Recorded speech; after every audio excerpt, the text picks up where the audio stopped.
أعوذ بالله من الشيطان الرجيم. بسم الله الرحمن الرحيم. الحمد لله رب العالمين وبه نستعين على أمور الدنيا والدين. والصلاة والسلام على أشرف الأنبياء والمرسلين سيدنا وشفيعنا ومولانا محمد سيد كل المهاجرين وعلى آله وصحبه ومن تبعه إلى يوم الدين. سبحانك لا علم لنا إلا ما علمتنا إنك أنت العليم الحكيم. لا حول ولا قوة إلا بالله العلي العظيم. لا حول ولا قوة إلا بالله العلي العظيم. لا حول ولا قوة إلا بالله العلي العظيم. رب اشرح لي صدري ويسر لي أمري واحلل عقدة من لساني يفقهوا قولي برحمتك يا أرحم الراحمين. فقد قال الله سبحانه وتعالى في كتابه الكريم وهو أصدق القائلين: أعوذ بالله من الشيطان الرجيم. بسم الله الرحمن الرحيم. يا أيها الذين آمنوا اتقوا الله حق تقاته ولا تموتن إلا وأنتم مسلمون. قال النبي صلى الله عليه وآله وسلم: الدين النصيحة. صدق الله العظيم وصدق رسوله وحبيبه الكريم. Alhamdulillah, bersyukurillah kita sama-sama mengatakan puji dan rasa syukur kita kepada Allah Subhanahu wa taala. Yang mana alhamdulillah Allah Subhanahu wa taala yang masih mensucikan kita. Allah Subhanahu wa taala yang memperpanjang usia kita. Alhamdulillah masih boleh kita oleh Allah Subhanahu wa taala bisa kita kembali bersama. Allah Subhanahu wa taala yang memberikan taufik hidayah dan hidayah kepada kita. Selalu dibukakan oleh Allah mata hati kita, terus banyak amal kita, terus banyak lagi keinginan kita. Alhamdulillah masih diberi semangat dan diberi lagi oleh Allah kekuatan. Bisa kita hadir, bisa kita datang di tempat ini dengan sama niat, sama maksud atau sama tujuan yaitu menambah ilmu pengetahuan yang sudah kita miliki. Mudah-mudahan kita ini termasuk di dalam golongan dari orang yang menghidupkan, mengamalkan sunnahnya di hubungan kita Rasulullah.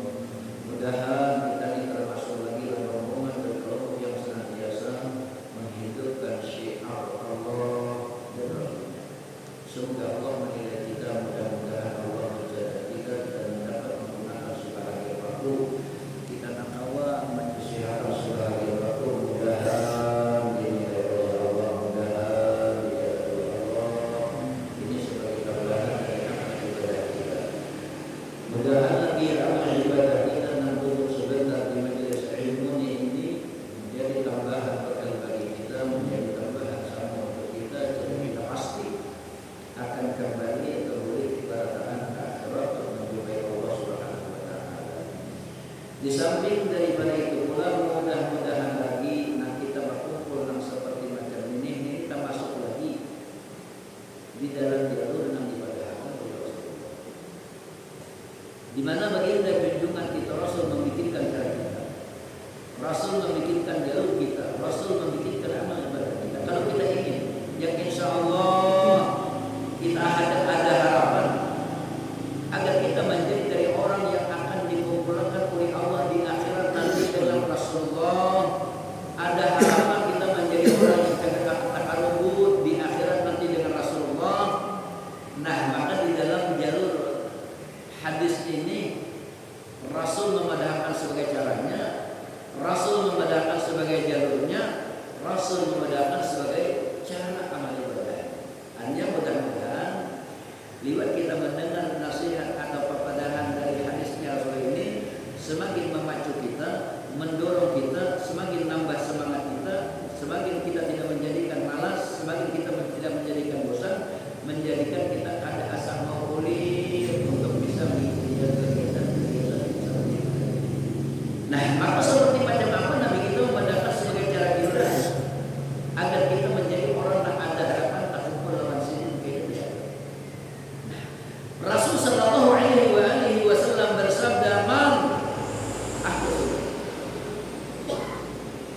faqad ahabbani. Laman ahabbani karena kata baginda junjungan kita Rasul, man ahya sunnati, siapapun di dalam jalur hadis ini Rasul menawarkan untuk umum. Siapapun kata baginda junjungan kita Rasul yang termasuk dia menjadi orang yang menghidupkan sunnah. Nah, seperti macam apa agar kita termasuk di dalam jalur orang yang menghidupkan sunnah Rasul? Kalau kita memperhatikan dari jalur hadis-hadis Rasulullah, termasuk di antara cara kita agar kita termasuk di dalam jalur orang yang menghidupkan sunnahnya Rasulullah, termasuk kita nak mau hadir ke masjid, kita nak mau datang ke masjid, kita nak mau pulang ke masjid, kita nak selalu mau berada di dalam masjid. Ini termasuk di antara cara amal ibadah kita agar termasuk di dalam jalur orang yang menghidupkan sunnah Rasul. Sawarna sudah. Lebih-lebih lagi kalau kita bagus, kalau seandainya kita kada keganangan, kita pasang niat nawaitu an a'taqifa fi hadzal masjid sunnatan lillahi ta'ala. Aku jangan bahasa Arab ini, aku kada apa. Bahasa apa? Sudah cukup. Sengaja aku beriktikaf di dalam ini masjid karena Allah Ta'ala pun ini termasuk di antara cara kita agar kita menjadi orang yang menghidupkan sunnah Rasulullah. Dua macam sudah di antara termasuk. Coba bayangkan.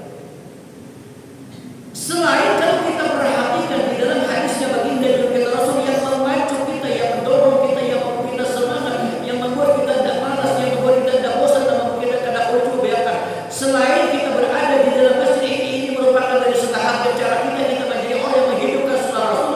Kalau kita perhatikan dia lagi dalam jalur hadis Rasulullah yang bersumber dari Imam Abi Hurairah, seperti macam apa berkahnya. Coba ya. Seketika kita ingin berangkat, turun dari rumah kita, angkat kaki kita, apa fungsinya? Kita mengangkat kaki kita ini apa fungsinya?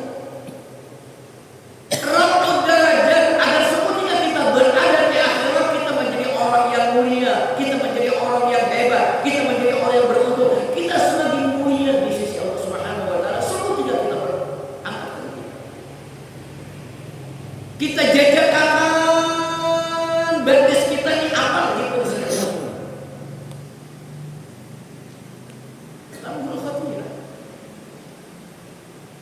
Kita jajakan kaki kita setelah kita angkat untuk fungsi untuk mengangkat derajat di sisi Allah Subhanahu wa Ta'ala. Kita angkat pulang batis kita ujar Rasul, ini fungsinya adalah tamhul khati'at, sebagai cara agar dosa kesalahan menjadi dosa yang buruk. Siapa memadahkan Rasul? Kulirlah kita, malaslah kita, kedatangan kita, karena yang memadahkan ini Rasulullah. Semakin banyak kita melangkahkan kaki, semakin mulia kita di hadapan Allah. Semakin banyak kita meletakkan batis kita, semakin dosa kita menjadikan dosa-dosa yang diampuni. Tak seorang pun dari para kekasih-kekasih Allah mereka tidak ada yang malas. Nah, ini hebatnya. Dua berkah sebentar. Ditambah kawal kita sembah yang maghrib berjamaah. Luar biasa. Berat kita mungkin karena tagaw sembahyang maghrib 27 kali. Berat betul. Coba ya. Kalau sembahyang maghrib yang jumlah rakaatnya tidak banyak, cuma hanya 3 rakaat, tetapi diberi keberkahan oleh Allah Subhanahu wa Ta'ala sebanyak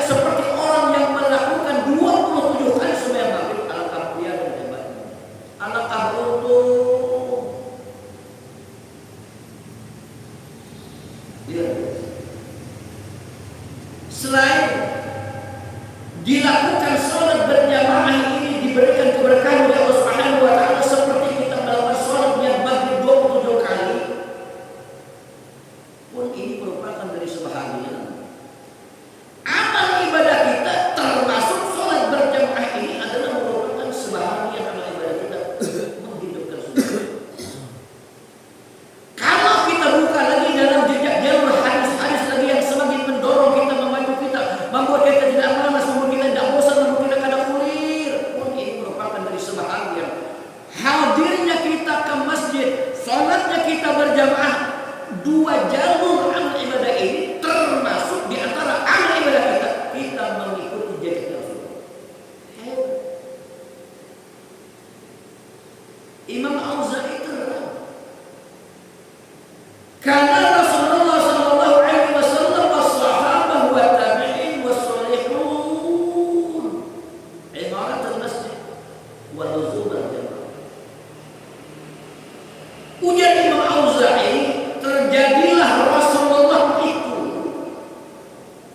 para sahabat itu, para tabi'in itu, para orang-orang yang salih lengkap di sini tahu. Rasulullah, sahabat, tabi'in, orang-orang yang salih, imaratul masjid, wa luzumal jamaah, mereka senang untuk ke masjid dan mereka untuk melazimi, senang, suka salat berjamaah. Siapa memadahkan nih Rasulullah? Siapa sumber hadis sunnah Imam Auza'i? Di mana Anda bacaannya banyak? Untuk ada untung. Busrana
jadi ujar Allah memadakan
Para nabi-nabi, para sahabat, para tabi'in, orang yang saleh, mereka dalam kubur sudah dirasakan dengan gambaran surga.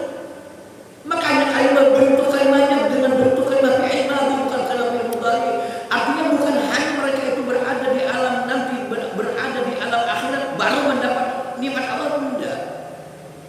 Seketika mereka menjelang di dalam alam kubur pun sudah dirasakan.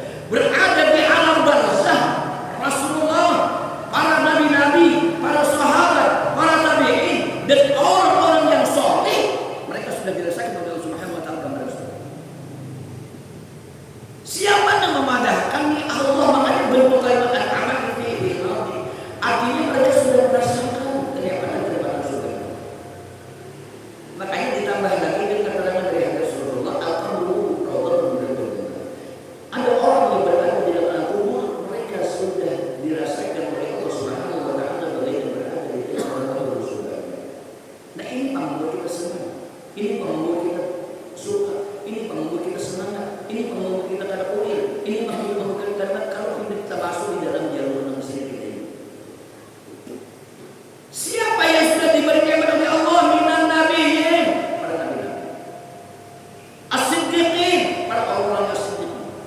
As-syuhada, orang yang mati syahid. As-salihin, orang yang saleh.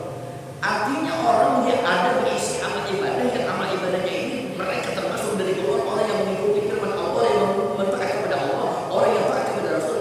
Mereka ini menjadi orang yang nanti akan dikumpulkan oleh Allah bersama mereka pada Rasul. Nah, ini berkah. Ini mulianya. Kemudian waman ditambah lagi dengan kita untuk berada duduk di majelis-majelis, hadir di majelis ilmu, ini pun merupakan dari sebahagian cara agar kita menjadi orang yang mendidik Rasul. Banyak.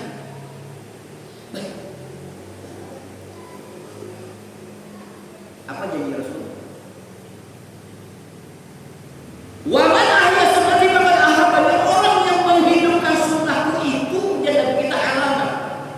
Itu tanda, itu bukti orang cinta dengan Rasul. Ada alamat sebagai cinta dengan Nabi itu, ada tanda, ada alamat, ada bukti. Hendak hujan aja di bawah, mau lah nang hijau, hujan di bawah.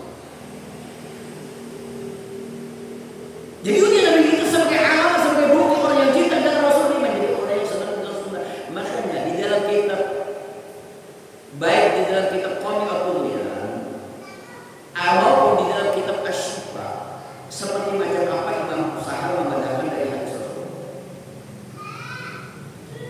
Man idda'ahu bin-nabi bi ghairi hubbi sunnah bahwa minkum, siapapun yang mengaku cinta dengan Nabi, ingin syafaat Nabi, ingin Rasul itu membela, ingin Rasul itu membantu, ingin Rasul itu menolong, ingin Rasul memberikan syafaat, tetapi dia tidak senang dengan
Firman Allah Subhanahu wa taala dalam Al-Qur'anul Karim, A'udzu billahi minasyaitonir rajim. Bismillahirrahmanirrahim.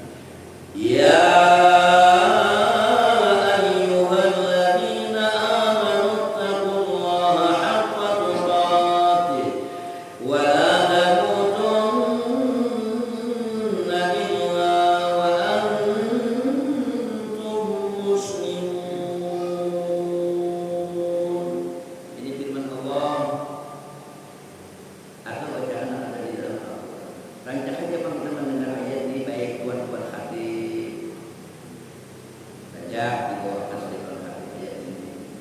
baik seketika pangulo atau naib membacakan khutbah jika dibacakan sebahagian di antaranya ayat ini. Nah, maka kita untuk menelusuri, untuk mentadabburi, untuk merenungi dari yang sering dibacakan oleh Tuan Khatib, nak rajak dibacakan seketika kurang waktu khutbah jika, maka kita telusuri dari ayat ini. Kalau kita memperhatikan di dalam firman Allah ini sudah kita ketahui bersama bahwa Allah menasihati kita, Allah mengadai kita, Allah mengingatkan lawan kita. Kenapa ini jadi nasihat? Sudah, karena ujian Nabi kita adinun nasihat, agama itu adalah merupakan nasihat. Mun Al-Quran berarti jalur nasihat anda datang dari Allah. Mun hadis Rasulullah berarti jalur nasihat anda datang dari Rasul. Nah, di dalam ayat ini apa yang dinasihatkan oleh Allah? Kalau kita perhatikan di dalam jalur ayat ini ada dua macam papadahan yang dinasihatkan dalam ayat ini. Kemudian kalau kita renungi dalam ayat ini seperti macam apa? Kalau kita perhatikan di awal ayat ini Allah memanggil hamba-hambanya dengan kata-kata yang sangat menyukakan di kita, sangat menyenangkan di kita. Seperti macam apa Allah Subhanahu wa taala memanggil di dalam ayat ini dengan akan hamba-hambanya. Ya ayyuhalladzina amanu, wahai orang-orang yang beriman, alangkah beruntung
macam apa bukti, seperti macam apa alamat orang yang takut kepada Allah Subhanahu wa taala, sebenar-benar takut yang akan membawa keselamatan, yang akan membawa kemuliaan, yang akan membawa keberuntungan, seperti macam apa cirinya orang yang takut kepada Allah yang akan selamat dari apa.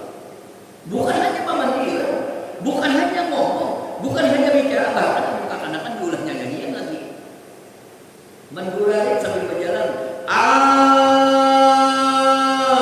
Aku takut segala dosa-dosaku. Aku takut segala kesalahanku. Tapi kada pas. Mendurarit aja. Aku takut segala dosa-dosa. Aku takut kesalahan-kesalahan. Tapi orang kalau kita kada berambil wani itu lain. Kuitan padahal kada gaul umat. Jangan dihina kuitan, jangan dicaci kuitan, jangan diremehkan kuitan, jangan direndahkan kuitan. Coba bayangkan Allah menasihati seperti macam ini kepada kuitan ini. Wala taqul lahuma uff. Mengata kita ni cik aja dia berbuat. Apakah lagi dihina kuitan, apakah lagi diwadah kuitan, apakah lagi dicaci kuitan, apakah lagi kuitan dicela, berucap cih aja. Ini sangat dilarang oleh Allah. Siapa yang melarang ini? Allah. Jangan. Nah, lalu seperti macam apa sebagai alamat dari orang yang takut kepada Allah Subhanahu wa taala yang akan membawa selamat hingga di keselamatan? Mesti dua macam yang mesti dilakukan. Mesti dua jalur yang mesti kita kerjakan, mesti dua cara yang mesti kita kerjakan. Pertama, sebagai alamat, sebagai tanda bukti dari orang yang takut kepada Allah Subhanahu wa taala yang akan membawa keselamatan itu, pertama tugasnya al-imtithalul awamir. Kalau itu memang diperintah oleh Allah, kalau itu memang disuruh oleh Allah, mesti digauli maka. Artinya kalau kita ingin hendak beralamat, kalau kita ingin hendak bertanda, kalau kita ingin bersimbol dari orang yang takut kepada Allah Subhanahu wa taala yang akan membawa antarkan kita selamat, yang akan membawa kita selamat, yang akan mengajarkan kita mulia, maka kalau itu memang disuruh oleh Allah, pasti digauli. Ini bukti orang yang takut kepada Allah. Bukan hanya sekadar pemandiran. Bahkan kalau kita ingin sedikit mengambil contoh, kita ingin sedikit mengambil iktibar, kita ingin sedikit mengambil sebagai tafsir dari jejaknya orang-orang yang hebat, dari jejaknya orang-orang yang kekasih-kekasih Allah, dari jalurnya orang-orang yang saleh, seperti macam apa mereka menanggapi kalau itu riba. Luar biasa. Seperti Al-Tabin dalam sebuah kitab Tambihul Muqtad. Kalau orang-orang yang saleh itu, kalau itu memang diperintah oleh Allah, mereka dengan merasa senang menggauli. Mereka dengan merasa suka menggauli. Mereka dengan merasakan wujud menggauli kalau itu memang disuruh oleh Allah. Kenapa yuk orang-orang yang saleh itu tuh nah mereka senang, mereka suka, mereka semangat, mereka gembira menggauli kalau itu disuruh Allah. Karena mereka ingin agar termasuk di dalam jalur nan dipadahkan Allah. Seperti macam apa Nabi kita memadahkan yang ditoladani, mereka yang diikuti, mereka yang didambakan, mereka yang diinginkan, mereka yang mereka sangat butuh agar mereka termasuk dalam jalur tersebut. Karena ujar Rasul seperti macam ini. Man ahabba liqa Allah ahabba Allah. Siapapun yang merasa senang, siapapun yang merasa suka, siapapun yang merasa gembira menggauli dan disuruh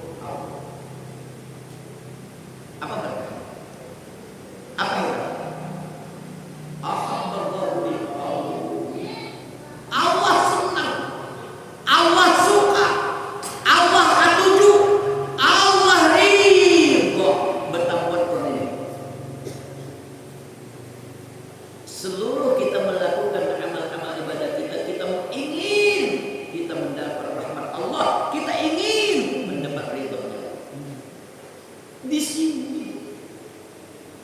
Jadi orang-orang yang saleh mereka itu senang, gembira, semangat, rajin, cangkal, hikmat, gigih, yang ingin mereka itu agar mereka menjadi orang yang mendapat ridhonya. Ya paling kada seperti kita ini, kalau kita ingin mendapat berkah jejak mereka itu, jangan sampai terjadi ada pada kita terpaksa menggauli dan disuruh. Jangan sampai terjadi ada pada kita kalau kita ingin mendapat berkah seperti jejak mereka itu. Jangan sampai terjadi ada pada kita terpaksa menggauli. Nah, cara yang pertama, alamat yang pertama, ciri yang pertama sebagai alamat orang yang takut kepada Allah Subhanahu wa taala yang akan membawa keselamatan, kalau itu memang diperintah Allah pasti digauli. Mun Anda termasuk di dalam jalur alamat orang yang takut kepada Allah Subhanahu wa taala yang akan selamat. Jauh macam pertama tambah yang jauh. Ada orang ini salah jalur. Enggak ngerti tafsir, enggak ngerti Al-Quran, enggak ngerti hadis, namun menambahkan sampai yang itu enggak paham. Jangan umumah dengan seperti macam ini. Iya, makanya orang tadi sering melihat para kekasih-kekasih Allah yang sumber datang dari hadal maut. Lihat yang dari si Allah tadi. Coba bayangkan semalaman orang bulan puasa itu. Semalaman itu. Belum kepada pernah melihat Habib Umar menghukum aja. Sama namanya. Artinya kita kada kawan yang seperti macam jelas kita memang kada kawan dan memang kada dimuliakan seperti kada seorang seperti itu kita kada sanggup. Ada begitu gigihnya, begitu semangatnya, begitu jangkauannya orang semangatnya. Ya paling tidak kalau kita ingin mendapat keberkahan dari jejaknya orang yang saleh, jangan sampai terjadi ada pada kita kalau itu memang disuruh adalah jangan terpaksa melakukan.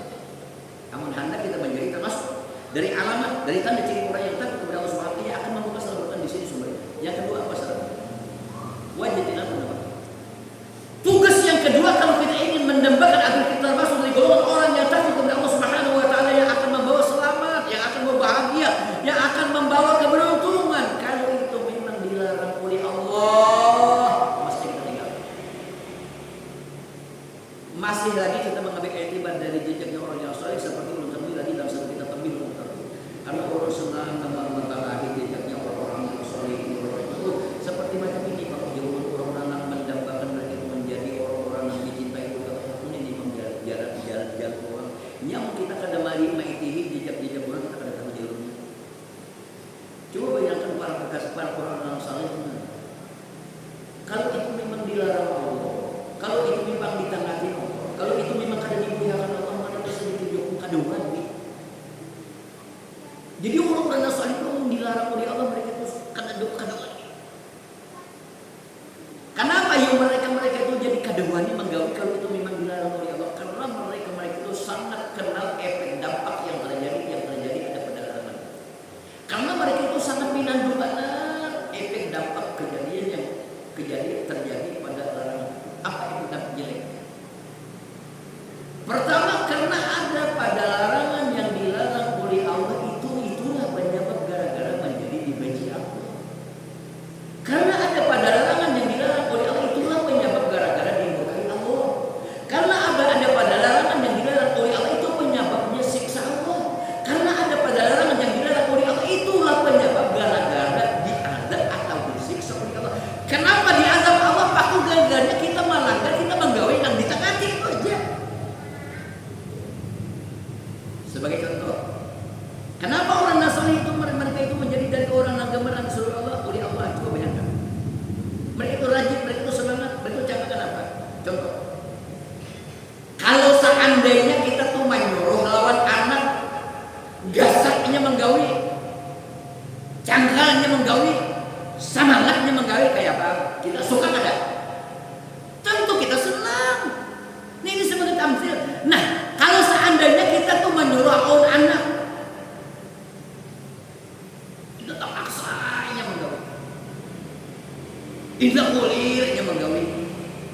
Bang mamai bahkan kayak apa kita? Saling kita ada. gagasan, ambil hak usulannya aja. Kenapa sebab suka? Karena kita memerintah digawinya dengan senang, kita merasa senang. Kalau seandainya kita menyuruh ingat pindah ngalih, tentulah kita ada tujuh. Ini sebagai perbandingan, sebagai percontohan. Seperti macam inilah hadis yang kita bacakan. Man ahabba liqa Allah ahabba Allahu liqa'ahu. Siapapun yang merasa senang, merasa suka menggawi yang disuruh oleh Allah, maka Allah senang bertemu dengan orang. Sangat teranglah bahwa nasihat Allah Subhanahu wa taala di dalam jalur ayat ini, kalau kita ingin menjadi dari orang yang ingin selamat, ingin mulia, ingin beruntung, ingin bahagia, pertama kalau kita itu memang diperintah oleh Allah, hendaklah kita kerjakan. Kalau itu memang ditaati oleh Allah, dilarang oleh Allah, kita jauh. Artinya tawaran yang ditawarkan di dalam nasihat Allah ini sebagai sumber keselamatan kita ada pindah taruh alih mana. Makanya kita adil nyusun agama itu pada kali. Artinya bila disuruh Allah digawe, bila ditaati jangan tuh ya. Jadi kadang alih sama Anda. Nang maulah kali itu dasar kita benar aja maulah. Nah kembali. Nah ini yang kedua apa nasihat agama itu? Bisa? Rame. Lanjut. Kedua, dia orang akan kita ambilkan. Yang kedua apa dalam jalur ayat ini? Dalam jalur yang saya bilang, la tamutunna illa wa antum muslimun. Kontak apa? Belum tidak mendengar baru